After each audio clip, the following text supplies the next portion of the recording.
ஆசை குத்தாலத்து அருவி போல ஓட ஓயாம பேசி பேசி மாமா நீ உணர்ச்சிகளை தூண்டி பார்க்கலாமா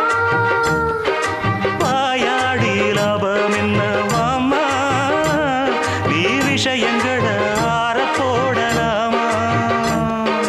வெச்சது யாரு சொக்கப்படி என்னவ பண்ணும்படி சொன்னத கேளு கண்ணுமணி சொந்தமும் பந்தமும் வந்ததடி சொல்லிக் கொடு சொல்ல சொல்ல கத்துக்கிறேன்